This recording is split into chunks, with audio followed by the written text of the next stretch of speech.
வணக்கம். இன்னைக்கு நம்ம பார்க்க போகிற ரெசிபி என்னன்னு பார்த்தீங்கன்னா, கார்த்திகை தீபம் ஸ்பெஷலாக அவல் பொரி உருண்டை எப்படி செய்யலாங்கிறத பார்க்கலாம். இப்போ ஒரு பவுல் எடுத்துக்கலாம். நான் வந்து இந்த டம்ளரில் தான் பார்த்தீங்கன்னா 3 டம்ளருக்கு பொரி எடுத்திருக்கேன், அதாவது அவல் பொரி எடுத்திருக்கேன். இதில் வந்து நான் 3/4 டம்ளர் அளவுக்கு சர்க்கரை வந்து சேர்த்துக்கலாம். இப்போ இதில் அதே டம்ளரில் 1/4 கப் அளவுக்கு தண்ணி ஊற்றி இப்போ இதை வந்து ஜஸ்ட் கரைச்சா மட்டும் போதும். இப்போ நல்லா கரைஞ்சிருச்சு. இதை வடிகட்டிட்டு தனியாக எடுத்து வச்சுக்கலாம். இப்போ வடிகட்டினது தனியாக இருக்கட்டும். இப்போ எந்த பாத்திரத்தில் வந்து நம்ம கிளற போடணும் அதை எடுத்துக்கலாம். நான் வந்து 3 கப் அளவுக்கு, அதாவது 3 டம்ளர் அளவுக்கு பொரி எடுத்துக்கேன். பொரி வந்து எப்படி இருக்குன்னு பார்த்துக்கோங்க. பார்த்துக்கிட்டு நல்லா கிறிஸ்பியாக இருந்துச்சுன்னா வறுக்க தேவையில்லை, இல்லைன்னா வறுத்துக்கலாம். இப்போ வந்து பொரி நல்லா கிறிஸ்பி ஆயிடுச்சு, நல்லா முறுமுறுன்னு வந்துருச்சு. இது வந்து வேறு பிளேட்டுக்கு மாற்றிக்கலாம். இப்போ நம்ம பொரி எந்த டம்ளரில் எடுத்தோமோ அதே டம்ளரில் 1/4 டம்ளர் அளவுக்கு பொட்டுக்கடலை சேர்த்துக்கலாம். பொட்டுக்கடலை வந்து எவ்வளோ நாளும் சேர்த்துக்கலாம், உங்களோட விருப்பங்க. நீங்கள் வந்து எதில் எடுக்கிறீங்களோ அதிலே வந்து எல்லாத்தையும் அளந்துக்கோங்க. நான் வந்து இந்த குட்டி டம்ளர் தான் எடுத்திருக்கேன்.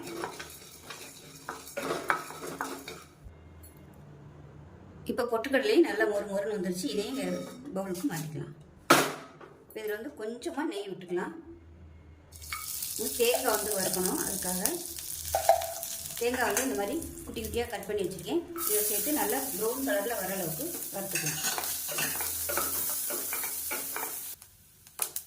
இப்போ பார்த்திங்கன்னா தேங்காய் நல்லா கலந்து வந்துருச்சு. இதை வந்து வேறு பிளேட்டுக்கு மாற்றிக்கலாம்.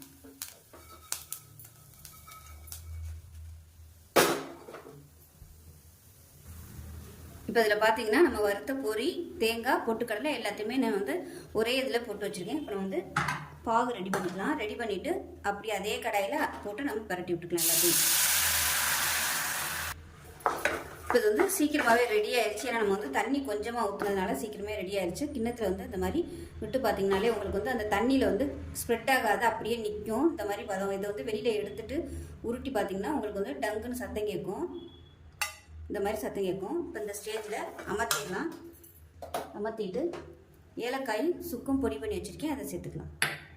இதோடவே நெய் வந்து வாசனைக்காக கொஞ்சமாக சேர்த்துக்கலாம். சேர்த்துட்டு கலந்து விட்டுலாம். கலந்து விட்டுட்டு கொஞ்சமாக லெமன் ஜூஸ் வந்து சேர்த்துக்கலாம். அப்போ தான் அந்த பாகு வந்து கெட்டியாகாமல் இருக்கும். லேசாக ஒரு 2-3 சொட்டு விட்டிங்கன்னா போதும்.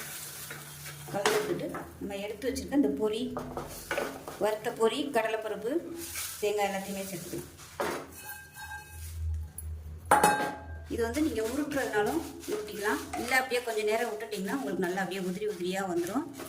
உருட்டுறதா இருந்தால் லேசாக சூடு இருக்கையிலே வந்து உருட்டிக்கணும். புதுசாக பழகுறவங்களுக்கு உருட்டுறதுக்கு கஷ்டமாக இருக்கும், சூடோடு உருட்டுறதுக்கு. அதுக்காக சொல்கிறேன். 2 விதத்துலேயுமே வச்சுக்கலாம். உருட்டியும் வச்சுக்கலாம், உதிரியாகவும் வச்சுக்கலாம். உருட்டுறதா இருந்தால் கையில் அரிசி மாவு வந்து தடவிக்கிட்டு உருட்டிக்கலாம். அரிசி மாவு தடவினீங்கன்னா உங்களுக்கு மேலே நல்லா கோட்டிங் ஆகும். அந்த வெல்லம் வந்து உருவினாலும் பிசு பிசுன்னு ஆகாது. பாருங்கள், எல்லாமே நல்லா பரட்டியாச்சு. இப்போ பார்த்தீங்கன்னா சூடெல்லாம் ஆறிடுச்சு. ஆறினதுக்கப்புறம் நல்லா ஒன்று பார்த்தீங்கன்னா ஒத்தையாக உதிர்ந்து வந்துடும். ஸோ கார்த்திகை அன்னைக்கு செய்யக்கூடிய அவல் பொரி உருண்டை ரெடி ஆயிடுச்சு. ஸோ இதே மாதிரியே செஞ்சு பாருங்கள். செஞ்சு பார்த்துட்டு எப்படி வந்துச்சுங்கிறத சொல்லுங்கள். வீடியோ பிடிச்சிச்சின்னா லைக் பண்ணுங்கள், கமெண்ட் பண்ணுங்கள், சேனலை சப்ஸ்கிரைப் பண்ணுங்கள், பக்கத்தில் உள்ள பெல் பட்டனையும் ப்ரெஸ் பண்ணுங்கள். நன்றி.